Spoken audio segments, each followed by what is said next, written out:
Il est tout juste 19h heure d'Alger. Vous regardez Al24 News. Merci de nous rejoindre pour l'édition de ce mercredi 24 juin 2026. Tout de suite, les titres de l'actualité. Accord de paix en Iran, Islamabad confirme que les discussions portent sur le nucléaire, le détroit d'Ormuz et le Liban ont fait le point dans ce journal.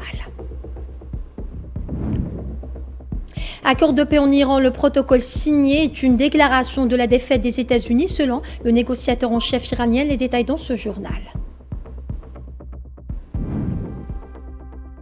Génocide à Gaza, une commission d'enquête de l'ONU dénonce le ciblage délibéré des enfants par l'armée d'occupation sioniste. Et puis Algérie, le président algérien Abdelmajid Tebboune reçoit une délégation ministérielle de la République du Niger.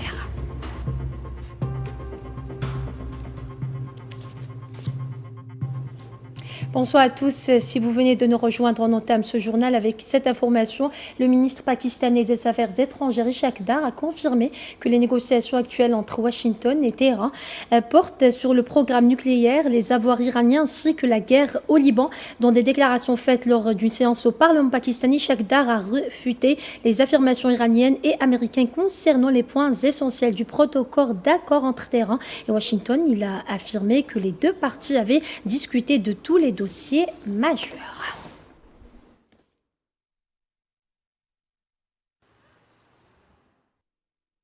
Et le vice-ministre iranien des Affaires étrangères chargé des affaires juridiques et internationales a indiqué ce mercredi que l'Iran n'a tenu aucune réunion avec le directeur général de l'AIEA, Raphaël Grossi, en Suisse, malgré sa demande, et n'a pas non plus l'intention de lui accorder l'accès pour inspecter les installations nucléaires et les matières nucléaires attaquées.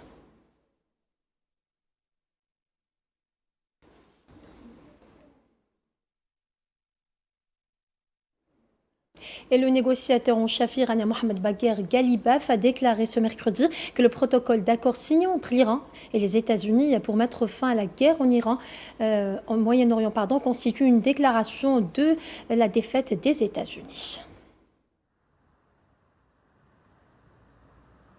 La résistance vaillante des forces armées et l'endurance héroïque du peuple dans les rues ont permis à l'Iran de faire payer un prix exorbitant aux États-Unis et au régime israélien illégitime, malgré toutes les souffrances et les pertes subies par la République islamique d'Iran lors de la dernière guerre imposée. Celle-ci insiste sur un principe fondamental, privilégier la logique face à la force et la résistance face à la capitulation. Le protocole d'accord d'Islamabad n'était pas le résultat d'une pression ou d'une sanction, mais le fruit de la résistance et de la force du courageux peuple iranien. Ce protocole s'est transformé en une déclaration de la défaite de l'Amérique.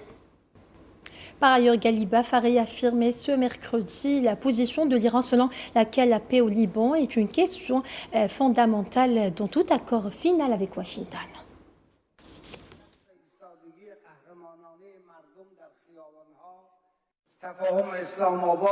Le cessez-le-feu au Liban était et reste à nos yeux aussi important que le cessez-le-feu en Iran, et la fin de la guerre au Liban était aussi importante que la fin de la guerre en Iran.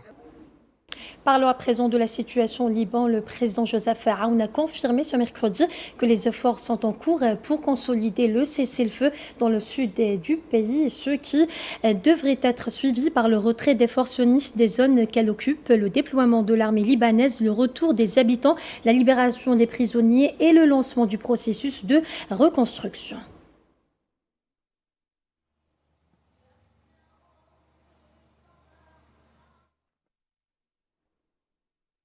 Suite aux accords de cessez-le-feu négociés, des milliers de familles ont commencé à rentrer chez elles, notamment dans la banlieue sud de Beyrouth. Un retour difficile pour les déplacés libanais qui, pour la plupart, ne savent pas où aller. Amalam Ziazitouni.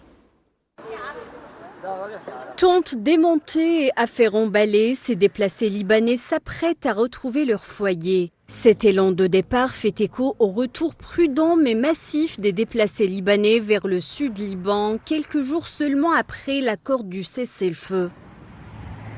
Shreitah, déplacé de Khiyam dans le sud du Liban, va emménager dans la maison de sa famille dans la banlieue sud de Beyrouth.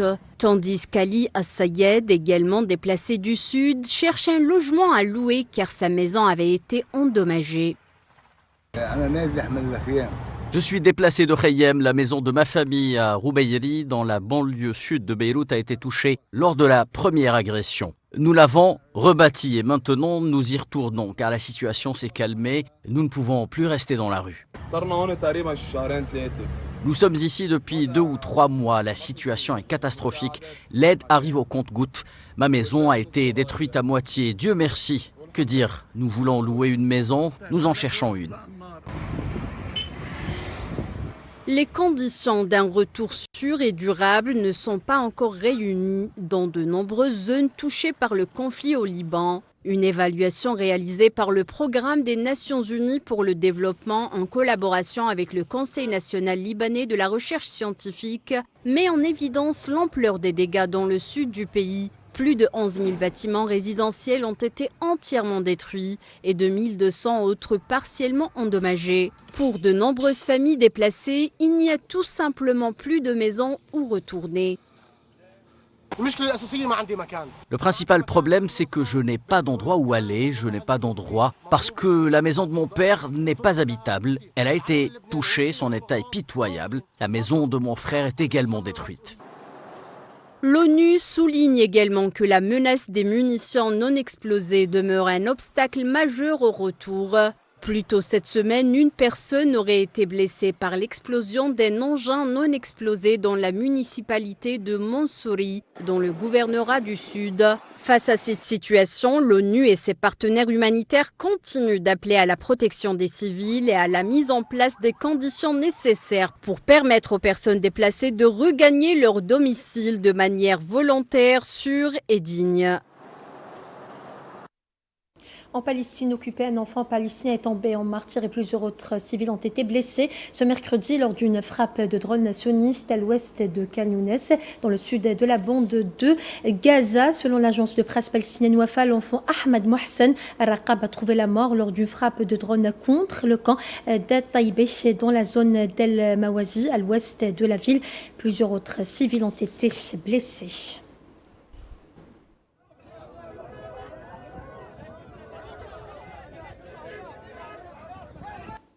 Et justement, l'agression génocidaire sioniste contre la bande de Gaza fait 73 041 martyrs et 173 402 blessés, en majorité des femmes et des enfants depuis le 7 octobre 2023, selon un nouveau bilan communiqué ce mercredi par les autorités sanitaires palestiniennes.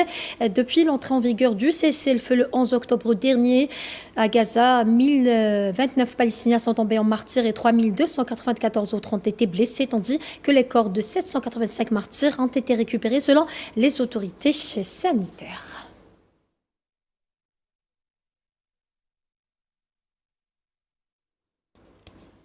Une commission d'enquête internationale mandatée par les Nations Unies a dénoncé une nouvelle fois un génocide en cours commis par l'occupation sioniste sur les enfants palestiniens dans la bande de Gaza. Commentaire Naït Hamouda. 2 années de guerre, des dizaines de milliers de morts et désormais une accusation d'une gravité exceptionnelle. Selon la commission d'enquête internationale sur le territoire palestinien occupé, les enfants palestiniens ne seraient pas seulement des victimes collatérales du conflit, ils constitueraient une cible directe de la stratégie militaire sioniste. The commission has released a 100-page report.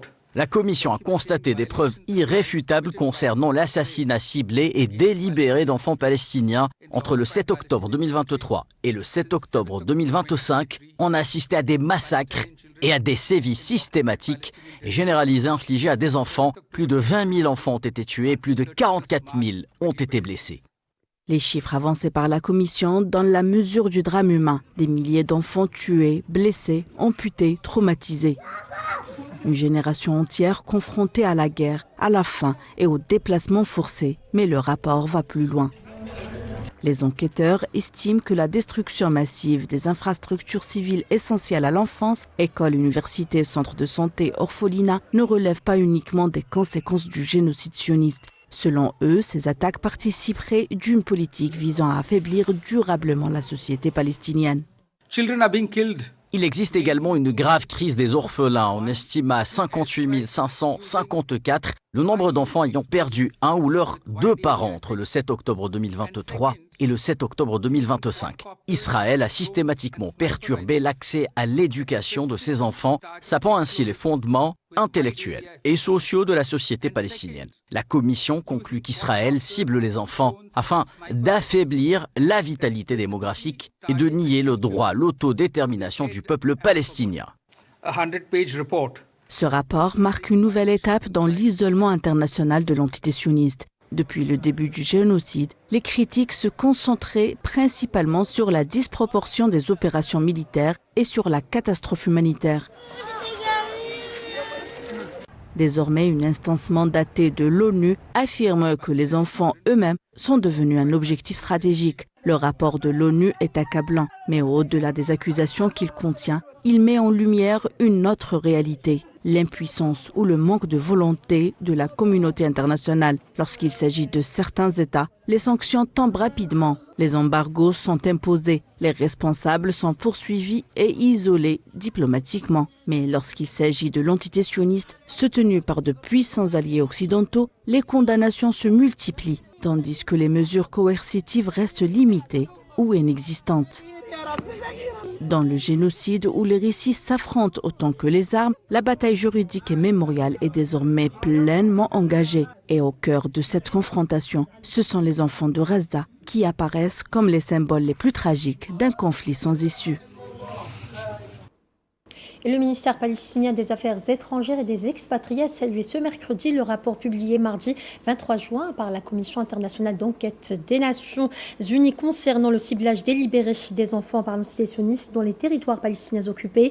Selon le ministère, ce rapport constitue un témoignage international documenté de l'ampleur de la tragédie humanitaire subie par les enfants palestiniens. Il fournit également des preuves juridiques graves révélant l'ampleur des crimes commis par les forces d'occupation et les colons à l'encontre des enfants, violation flagrante des conventions et principes internationaux qui garantissent la protection des droits de l'enfant.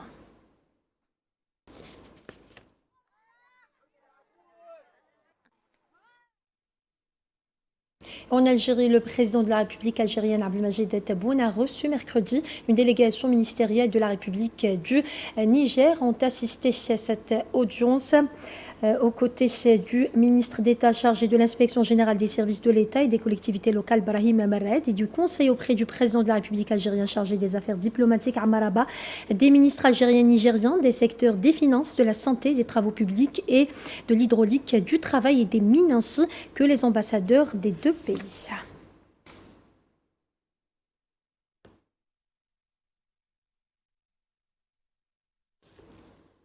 Par ailleurs, le président de la République algérienne, Abdelmadjid Tebboune, a reçu ce mercredi l'ambassadeur de Côte d'Ivoire, Alphonse Yolo Saïch, et l'ambassadrice du Danemark en Algérie, Catherine From-Hoyer, qui lui ont rendu une visite d'adieu au terme de leur mission à Alger. L'audience s'est déroulée en présence de Brahim Marred, ministre d'État chargé de l'inspection générale des services de l'État et des collectivités locales, et de Ammar Abba, conseiller auprès du président de la République algérien chargé des affaires diplomatiques.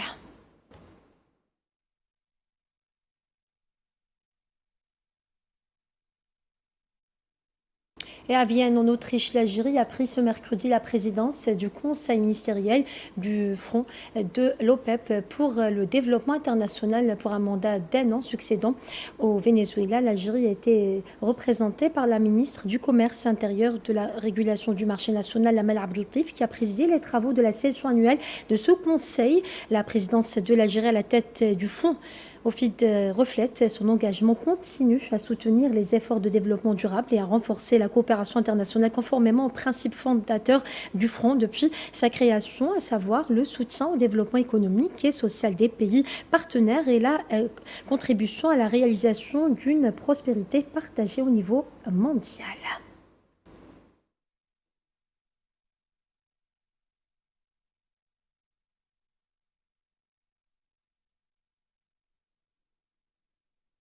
En Algérie, le ministre délégué auprès du ministre de la Défense nationale, chef d'état-major de l'armée nationale populaire, le général d'armée Saïd Chengriha, présidait mercredi au niveau de l'école supérieure de guerre la cérémonie de sortie des promotions du cours d'études supérieures de guerre et du cours des hautes études de défense. Le général d'armée a ensuite prononcé une allocution d'orientation à l'adresse des cadres et des officiers stagiaires, dans laquelle il a fait mention des efforts consentis au niveau de cette école qui reflètent la ferme volonté de promouvoir l'armée nationale populaire sur les plans stratégiques, opérationnels et tactiques.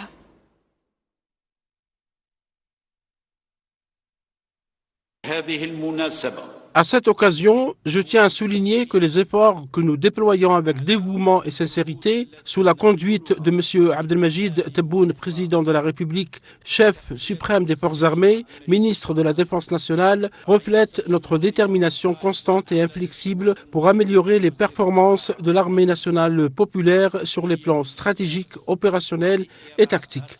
Ces efforts traduisent également notre souci de renforcer en permanence les capacités de combat et de préparation opérationnelle de notre armée et d'améliorer en permanence les performances de notre système de formation, et ce, en accord avec les évolutions de l'art de la guerre et de la stratégie militaire.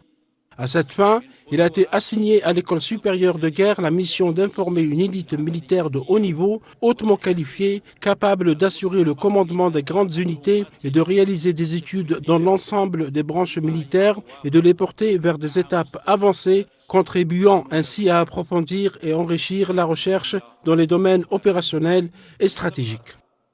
Il ne fait aucun doute que l'atteinte de cet objectif impérieux, ambitieux et légitime exige nécessairement que l'École supérieure de guerre poursuive ses efforts soutenus afin de développer et faire évoluer, année après année, son parcours de formation et de recherche de manière à garantir la préparation d'une élite de chefs militaires maîtrisant les différents domaines des sciences militaires.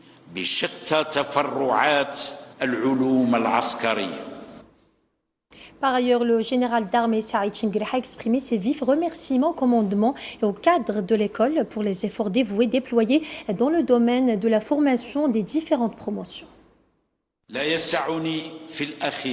Pour conclure, je tiens à exprimer mes vifs remerciements à tous les cadres et les professeurs de l'École supérieure de guerre pour les efforts considérables qu'ils déploient dans la formation des différentes promotions, en leur souhaitant plein de succès dans l'accomplissement de cette noble mission. Je m'adresse également à vous, officiers diplômés, pour vous exprimer mes félicitations les plus sincères en vous exhortant à adopter les qualités du chef accompli afin d'assumer avec compétence et efficacité la responsabilité de la conduite des grandes unités. À ce titre, je vous souhaite plein de succès et je suis profondément convaincu que votre parcours de formation de haut niveau et votre riche expérience sur le terrain constitueront un atout précieux et une source de motivation pour accomplir vos missions avec excellence et conduire vos unités et vos hommes de victoire en victoire.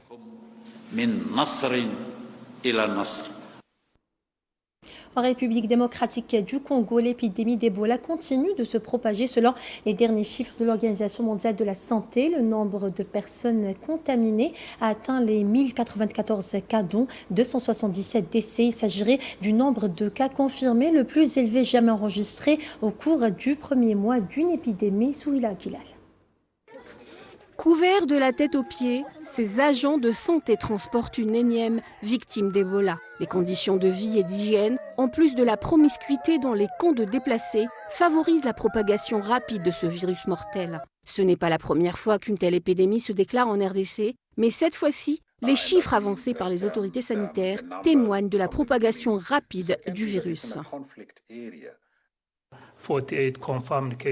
Il s'agit du nombre de cas confirmés le plus élevé jamais enregistré au cours du premier mois d'une épidémie d'Ebola en Afrique. Lors des épidémies de 2014 et 2016 en Afrique de l'Ouest, il avait fallu 78 jours pour atteindre 250 décès. Lors de la précédente épidémie, en 2018-2019, ce délai avait été de 130 jours contre seulement 37 jours pour celle-ci.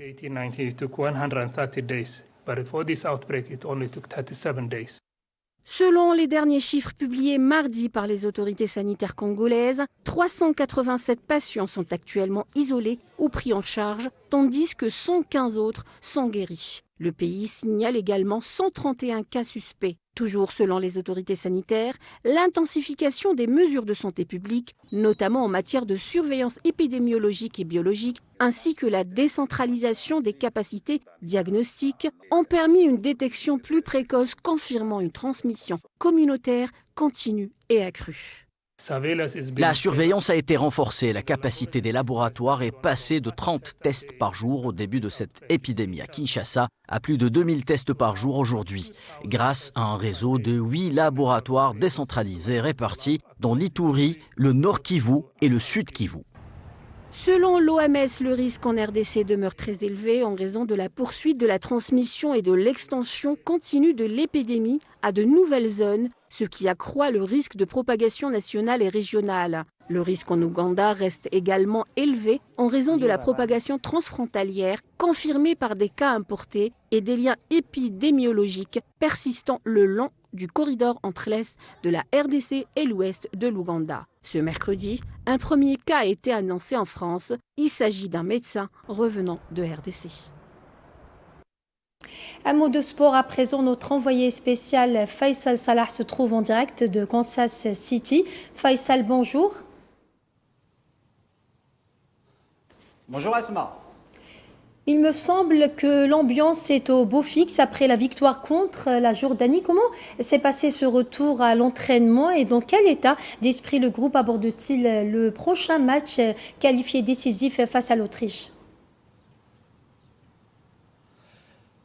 Effectivement, Asma, cette victoire face à la Jordanie a donné une bouffée d'oxygène aux joueurs, ces joueurs qui ont l'envie, l'ambition. Il y a aussi les moyens afin de se qualifier au prochain tour. Les Verts ont rejoint Kansas City directement le lendemain de la partie face à la Jordanie pour préparer ce match, cette finale du groupe J, parce que tout simplement le vainqueur passera directement au prochain tour. Il sera deuxième du groupe, donc on joue un ticket de qualification, un billet de qualification pour le prochain tour. C'est un match très difficile entre des équipes qui se valent, on va dire, côté algérien avec Vladimir Petkovic et les clés qu'il a. On parle de Mazadona, de Ibrahim Maza qui était l'homme du match face à la Jordanie. Il y a l'expérience avec Riyad Mahrez. Il y a aussi ce Ben Bouali qui a été fabuleux sur ce match face à la Jordanie. D'autre côté, on a Rangnick, l'entraîneur des Autrichiens, un entraîneur très expérimenté qui a été en avant à Manchester United.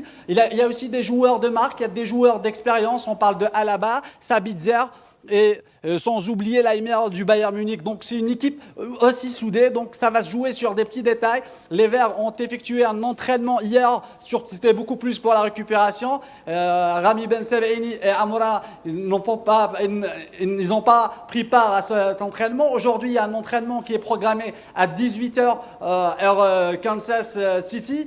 Là où on attendra, est-ce que le groupe va se compléter ou pas. Je pense que Vladimir Petkovic connaît très bien sa mission. Elle sera difficile, mais je pense qu'on a les moyens pour aller chercher une victoire ce samedi face à l'Autriche. Merci Faisal pour tous ces détails. Et voilà, c'est ainsi que s'achève ce journal. Merci à vous de votre fidélité. Excellente suite des programmes sur Al24 News et à demain.